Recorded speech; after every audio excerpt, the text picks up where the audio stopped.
Yeah, that's it.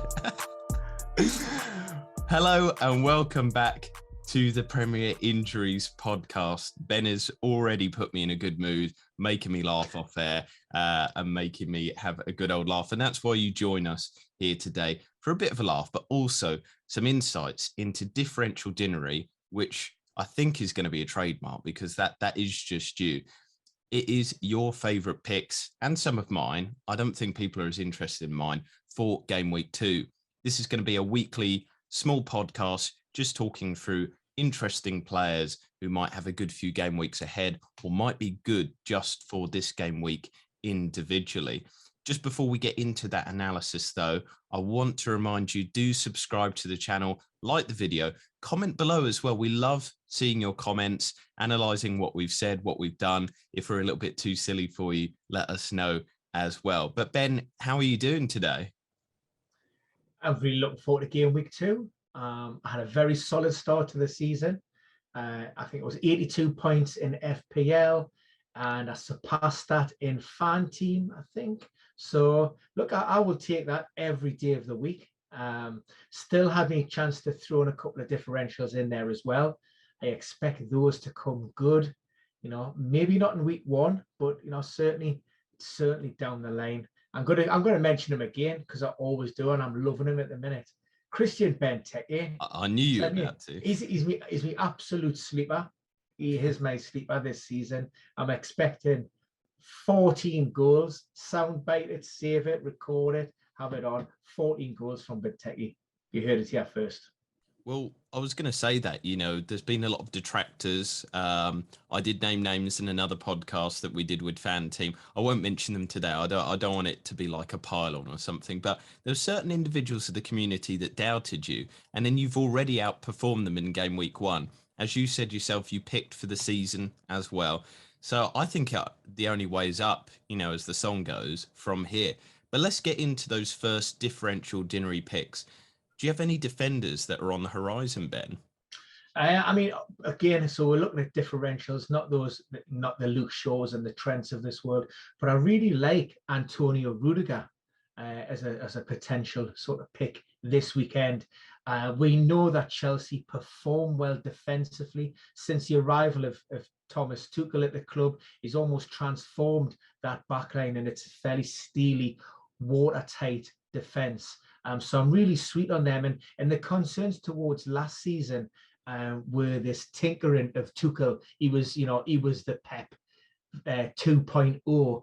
But this year, and I think it's maybe to do with those late players returning from involvement at the Euros or the Copa America, those players are certainly seem to be locked in early doors, and that's good for players like Rudiger. And for me, you know, they're coming up against an Arsenal team this weekend, and everybody will be gravitating towards Romelu Lukaku. He's the big player. He's the big talking point, the headline grabber. But for me, we know that Arsenal have a very soft underbelly. Even though Ben White has been brought in to this Arsenal team at a fair expense, I think was in and around 50 million. We've seen the age-old problems with Arsenal, and Brentford's second goal, a direct throw into the box, just players being more committed, more willing to put their bodies on the line. I think it was Kieran Deeney got stuck at the back post with two big, you know, Brentford players who were just in there to attack. 2-0, game over. And that's something that I just don't see changing for Arsenal at this moment in time. And for me, you know, yes, they've got a strong chance of a defensive return. I mean, at the time of recording, we know that Alexander Lacazette and Pierre-Emerick Aubameyang missed out in game week 1 to what was officially reported as illness. What we don't know the specifics behind that. And clubs are working from the standpoint that we will not disclose any COVID-related absence unless we have either players' permission to do so, or the players actually announce that themselves. We suspect it is COVID, just given their sudden withdrawal from the squad, and you would expect that Aubameyang and Lacazette would have been working fairly closely together on the training pitches. And if that is the case, and if it's confirmed, Arsenal will be without those two players again in game week 2. So I'm looking at it from a defensive standpoint, but also offensively, looking at that Arsenal weak underbelly. Antonio Rudiger is really good from set pieces. He offers a great aerial threat, and I think he's in the 96th percentile, the top 4% of aerial duels won across the Europe's top 5 leagues. So Rudiger is on my radar this weekend. Yeah, I mean, with Rudiger, it's not only clean sheet, it's attacking potential there as well, which makes it very exciting. And that's usually within the thinking for me in terms of my picks. I like the Rudiger pick. I've got him in fan team. I think he's nicely priced. And he's one of the more certain picks in that Tuchel back line as well, which is really good. I'm going to go, though, with somebody maybe a little bit more attacking, and I'm going with the 4.1% owned Region. I think that going forward, Spurs have, some good-ish fixtures in the medium and longer term after this Wolves game. And I'm not too sold on Wolves either, but they've got Watford, Crystal Palace, 2 difficult games, or maybe 1 difficult game if you discount Arsenal, but then Aston Villa and Newcastle as well. So it's kind of a medium-term pick, which has a lot of positives to it. But what I liked was chatting to Chris Miller from the Extra Inch podcast was he explained how Tottenham are going to be playing with basically one of their wing-backs is really far up. It's probably going to be Region because of the players that they're looking for to replace the right-back situation there. That they've not really got that settled. Doherty's not really in the team. And so I think a lot of it is going to come from Region. I quite like him. So he's quite an attacking fullback. But at the same time, he's got probably clean sheet ability because I like Nuno Espirito Santo's kind of history there. One thing, he's not very differential, so it can't be a differential Dinnery trademark. But I think Creswell, Kufal, I think West Ham are going to nick a result against Leicester this game week. So maybe advising people with their teams. I didn't think Leicester looked very good against Wolves. They didn't have very many shots. They didn't have a lot of XG created. And obviously Vardy is absolutely fantastic, but he took his only chance of the game. So I think, I've done this in fan team as well for the Monster. I've got Fabianski in goal because I just think that they're going to keep a clean sheet there. I don't know what your thoughts and feelings are on Leicester, West Ham, that kind of matchup there. It's a big call, fancying West Ham to get that result. I think on their day, capable more so than doing that attacking wise. The threat of Mikel Antonio, the confidence running through that team. Ben Rama. We talked about those big West Ham assets performing, and the build up to game week 1. They attracted a lot of interest. And it's great when they deliver. Went up to St James's Park, and Newcastle took the lead twice, but they certainly weren't put off by that. They came back. Antonio missed a penalty as well. So I like the pick. I do like West Ham, but I don't want to read too much into Leicester either. In the fact that they scraped the result. Questions for me. As it currently stands, does Brendan Rodgers throw Yannick Vestergaard in there?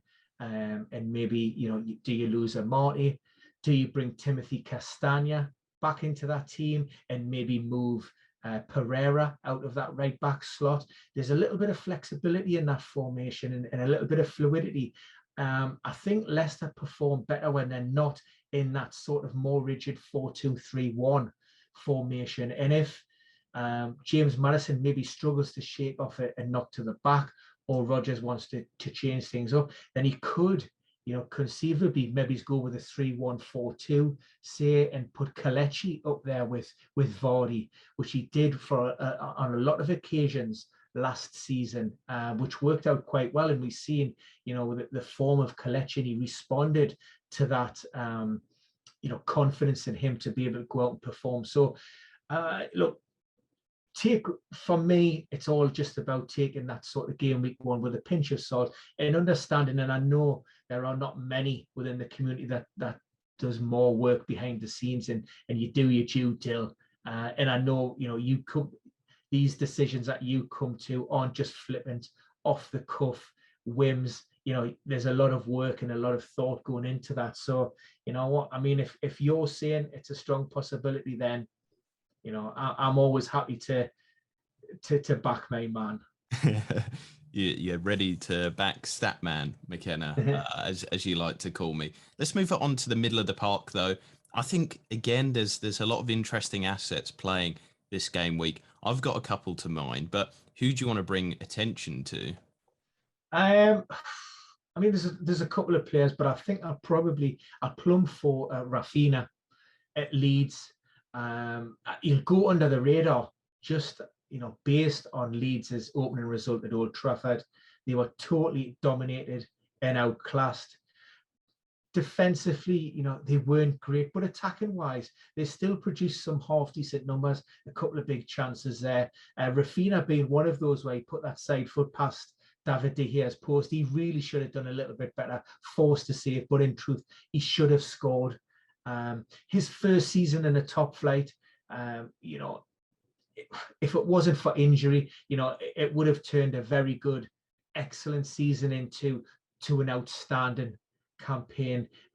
His shot creations, his non-penalty XGs and XAs, with that type of data across the 90, you're almost getting a goal involvement 1 in every 2, which puts him up there with some of European, the top European players, and he really is that good.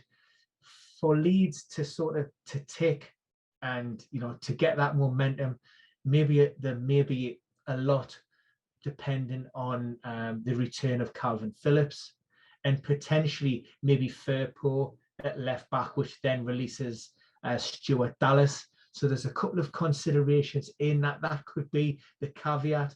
But once Leeds are up and running, back in the full flow, then Rafinha is a major force to be reckoned with. Yeah, I absolutely love Rafinha. I love most of the Leeds assets. I think that they're such a good team. I think they're going to be fine again this season. I think that the Man United game was a bit of a blip. Maybe starting off the season a little bit slowly, maybe not 100% match fit. But the other thing as well is people are kind of forgetting exactly what you said there, Rafinha. One of the top performers in Europe when he was fit. Per 90 data is kind of absolutely ridiculous stuff for his price point. So I think the fact that there's been a lot of knee-jerking on Leeds assets, I think is a bit unfair. The two that I want to bring attention to, we've already talked about my West Ham feelings. I do want to highlight Souček because I think that Leicester are quite bad at defending set pieces. Vestergaard might improve that if he starts. So I think that could be an advantage there for Leicester. But realistically, I don't think that they're going to be that much improved. And we know how good West Ham are with their set piece work. We know how good Cresswell is at delivering those. And I think Souček is going to be a beneficiary of it. But the one, maybe I'm not saying he's going to have a fantastic game week 2, but I fancy him because I know how bad Brighton are at keeping up with their XG and all that data. I'm really excited to look at Ishmael Saar once again. I think Saar from Watford, 4.7% owned, talisman player. I want to see if he had a lucky start or if he is actually really that good. Aston Villa seemed to almost play into his play style. They got absolutely wrecked for his pace. But he also had a bit of end product there. He's not like a kind of flat track runner where he's got no end product there. He was giving difficult balls into the box. His XA, I don't feel really reflected how good he was in that game week there. And he's somebody that, like I said, could have a good game week 2, but this could be a good one to keep an eye on 4 game weeks ahead. What are your quick thoughts on Saar and Souček? I think Saar definitely, but Watford done really well to hold on to their star man. He showed, when Watford were last in the Premier League, he was capable of performing consistently at the highest level against the best team. I think his standout performance of that season was against Liverpool, when Watford won and ended their unbeaten run. So fantastic asset, and it looks as if he's hit the ground running And there's a lot of when you're backing teams who are coming up from the second tier, I think if you're going to play the percentages, you'd want to get on those players early doors. When they arrive, they have that wave of confidence, that enthusiasm. They want to perform on the big stage. It's all new, it's all shiny, and they want to go out all guns blazing and really sort of make the point and draw that line in the sand. So I do like Saar, and I'm like you. I'm not just wondering whether Saar is, whether that was an anomaly, his performance, but I'm intrigued to see how Watford actually do. They've got a massive squad. Trying to sort of pick that starting 11 is a little bit of a nightmare. The one player that I always used to love and rely upon was Troy Deeney. It doesn't look like he's anywhere near that starting 11 anymore. He's dropped down the pecking order. So that's a sign of the times and a changing of the guard. So it's good to see this.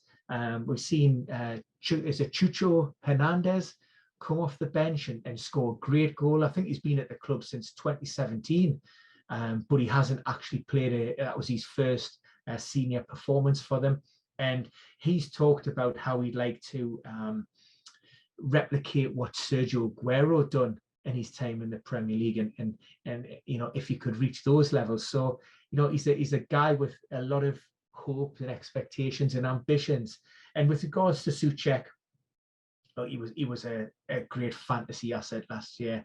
I think he suffered somewhat following the arrival of Jess Lingard, because that meant he played that little bit deeper, and he maybe didn't get the offensive returns that he once has. But from set pieces, he's an aerial threat. He's an absolute beast, and I really do like Souček. It could be another big season for the Czech Republic international. It's just about, for West Ham, it's always about, you've got a good, strong 12, 13, maybe 14 players, but there's not a lot of depth in there. And if they start picking up one or two injuries, then that could, impact on the rest of the team. I do hope that people don't call me a hypocrite as well for, at the start of the discussions with Gianni, in terms of the Fan Team podcast and other podcasts that you and I have done together, Ben, I have said that I'm a bit reticent to get in players that had just come up from the Championship. But what I am saying there is keep an eye on him. That's kind of my message. Like I said, I do have him in Fan Team, but that was more of like a punty kind of thing. It paid off. I like that he's a talisman there, but also Watford do have a good run of fixtures. The next one is Tottenham. That will be difficult, but I think that they're playing people around them / Tottenham are obviously going to be much further ahead of them. But I think the first 3 games of the season are actually quite indicative of maybe what level they're at. And I think that will be almost a litmus test as well, to kind of see if he is actually going to be good, if he is going to turn up against these type of teams. So, I think I hope that people don't call me out on that, but that's what you can do in the comments below. But I think also as well, it's worth noting there is a slight difference. It is nuanced in the fact that Saar has played in the Premier League before. So yes, he's making that step up again from the second tier, but they know what to expect. They've experienced it. He's come up against a lot of these players before. So the whole environment, isn't completely alien to a lot of these Watford players. And he did wreck Liverpool in that game that stopped them on their unbeaten run. Let's move it into the final stretch, though. Those forwards, those all exciting players. I think the big one that you want to bring up, and I'll let you take it because, I'll give my almost, I don't want to, again, ruin anybody's parades, but like I said, I'll give maybe a caveat about one certain player that I like more. But Romelu Lukaku, I think he's turning heads this week, isn't he, Ben? Absolutely massive. For me, he could be a game changer for Chelsea, and his potential impact and influence on that Chelsea team in terms of what he would bring to them domestically to the European champions could be as big as maybe a Harry Kane arriving at Manchester City. We've seen that Chelsea underperformed their XG last season. They just didn't have anybody to stick the ball in the onion bag. And ultimately, that did fall on the toes of one player, another player who massively underperformed his XG. and that was Timo Werner. Unfortunately, it's ruthless, and I think Lukaku coming into the team, that just changes everything. We've got a player who has a point to prove. There's a lot of doubt as he is a different animal to the one that left Manchester United, to the one that was at Chelsea. He's went away. He's proven himself on the world's biggest stage in a different league. He's looking fit. He's brought new facets to his game, and for me, it's the cherry on the cake. It's the icing that Chelsea have been crying out for. In every other department, I see them be, they're really strong. You could maybe argue that they're maybe one central defender, top world class central defender, short in the heart of that defense. But in Mendy and in Thiago Silva and Rudiger and Christensen, they've got players who are more than capable, more than adequate. But Lukaku, for me, is he can come in and hit the ground running. And we talk about differentials, and you may be thinking, well, there's no way. As it currently stands, he's just under 13%, 12.7%, and that may be, maybe indicative of his price point. It doesn't, he's not cheap in FPL. 11.5 million for Romelu Lukaku, and it is a tough one to swallow, especially when you're looking at Bruno Fernandes and Mo Salah. But if you play the fan team game, you could pocket yourself an extra million. He's in at 10.5, and I think really that is enough of a carrot for you just to go out and like I say, he's been training with his new teammates since Tuesday now. And so it's still a little bit of a calculated risk, a gamble on whether he'll be in Thomas Tuchel's starting 11 this weekend. But for me, I think he is. And even if he isn't, look, he's more than capable of grabbing a goal from the bench, whether that's a 10, 15 or 20-minute cameo. It's very true. And as an Arsenal fan, I'm very worried to see him. As a football fan, though, I'm excited to see almost this story come to maybe not an end, because I don't think he's going to retire anytime soon. But it almost seems like poetic that he has come back to Chelsea, has come back to the Blues. Now, I said I'm going to give a caveat here. I don't, criticize Romelu at all. I think he's going to be absolutely amazing. But I just think that at his price point, especially in FPL, he's a little bit too rich for me. And I like Mason Mount. He was the second most creative player in the Premier League last year in terms of chances created. Yes, he's not a differential Dinnery pick. He's 20% owned. So, well, I'm not Mr. Dinnery, so it's all right. I can do what I like. But in terms of it, I just think that this makes Mount so much better of an asset. He's got somebody to put those chances away now. He is kind of like, he was creating so much last year. Timo Werner, I think he underperformed by 6 goals on XG. I mean, if there was 6 more assists to Mason Mount, I think he'd be maybe 8 mil price, maybe even higher. But because of that underperformance there, he's kind of gone under the radar. Yes, 20% owned, so I think quite a lot of people actually, haven't overlooked him in that sense. But I think also maybe Mason Mount is kind of living off the Euro bounce as well, and people have brought him in because of that. Highly owned English assets are in there, I think partly because of Euro 2020 final. But Mount is good, so those 20% people, for whatever reason they've got him in for, they're right. I'm going to finish up the discussions though with Dominic Calvert-Lewin. I wasn't too kind of strong on Everton assets because I watched them in pre-season. I kind of analysed them, and I thought they're not playing too well. They impressed me in that first game, but it was against Southampton. But the reason why I like DCL is he seems to transcend whatever form Everton are in. He still nicks a goal no matter what. His underlying data is absolutely fantastic. But the reason why I pick him out specifically for game week 2 is because Leeds can't deal with a physical forward. Going into last season, they had, one of the most set piece goals conceded. And when I chatted to Leeds they did the wonderful person that we had on. You can check out the podcast, Paul Morrison. He explained that one of the things that annoyed him was that people were saying Leeds are bad at defending set pieces, but part of the problem was Leeds just don't have the personnel to defend them. That could be a criticism of Bielsa, or maybe the Leeds kind of hierarchy not bringing in that type of player. But Bielsa himself said you can't manage your way out of a physical mismatch. Well, DCL is going to be a huge physical mismatch for this Leeds back line. He's going to be in there. Everton delivers so many crosses at the moment, and that's the way that Rafa wants to play with the Toffees, and it's going to cause them problems. So for game week 2, I think he's a really interesting and exciting asset to own.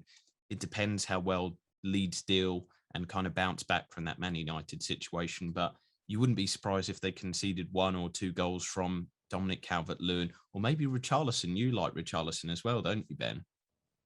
Yeah, I mean, it was a surprise to see Richarlison included in the matchday squad, and indeed in the starting 11 last weekend, off the back of Copa America and the Olympics. And I think there will be a point in the season where Rafa, takes Richarlison out of the firing line, just because he's going to be at risk through that accumulation of fatigue. It's highly unlikely that he's going to be able to go through this full period, without any period of rest. So that would be one to watch and one to follow from for FPL managers. But I shared your concerns with you with regards to Everton.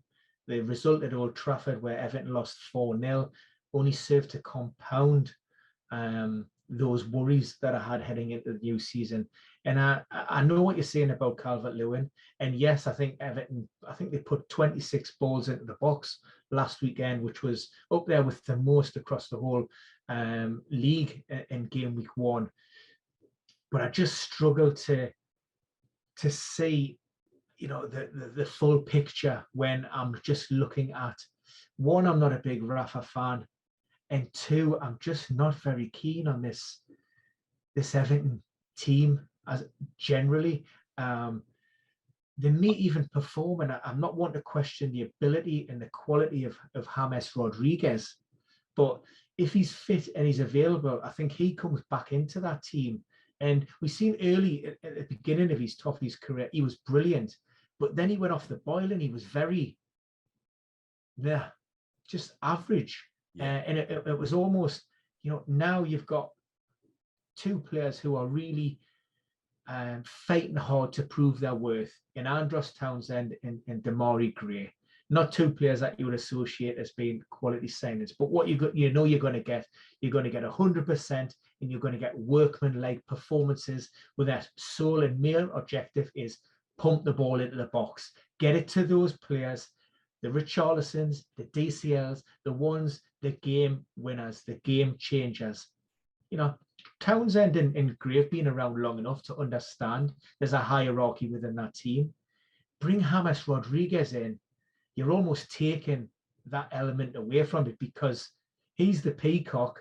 He wants to be the big name in that Everton team, and almost you then lose those legs and you lose that little bit of workmanship. And then can DCL and Richarlison perform and play the game that they want to play, because they're maybe required to do a little bit more work? Or, we've seen that with Richarlison last season. I suppose that the best analogy, or the best comparison I can maybe use from the opening weekend was, let's look at Ivan Toney at Brentford, and how he was required to do the majority of his hard work away from his goal, away from the opponent's box, away from where he can cause damage. And maybe, that pulls the return of Rodriguez. Maybe that pulls probably Richarlison, because I think DCL would be the most forward thinking of the 2. But that would be the only worry, maybe in a medium to long term.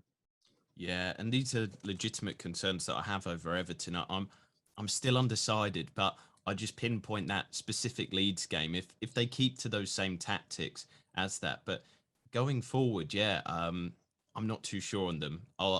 That's definitely one to watch as well. A bit like Ishmael Saar, and I'll be keeping people up to date with the data, facts. You'll be keeping up people up to date with your data and facts as well, and also your eye test, because we're both watching all these games and keeping it up to date. But for now, that is the end of Differential Dinnery's picks for this game week. I hope you enjoyed it. We've talked through quite a few assets there. Some of them were big differentials, some maybe not so much, but we're just giving our thoughts and feelings. Please do comment below if you disagree with some of our picks, or maybe some differentials you have yourself and Mr. Differential Dinnery himself might approve of them. Please do subscribe to the channel as well, because we've got so much good content out. We've got some great videos like the one that we've recorded with Dr. Raj as the injury update, the most up-to-date, most essential injury information for you. But for now, I'm going to say goodbye. Just hand it to Mr. Ben himself to sign us out. Yeah, thanks, Jason. And thanks, everybody, for watching. This is one of many new podcasts that we're bringing into the Premier Injuries fold. So, check out the way I captaincy picks in Differential Dinnery and, our fantasy podcast. We put a lot of hard work and effort into these. And ultimately, we're creating content for you. So we're happy to be guided by your interest and suggestions going forward. So if you have any thoughts, suggestions, ideas, please bang them in the comments box, and we try to get back to as many people as possible. But for now, good luck in game week 2. Stay differential, and I'll see you on the other side.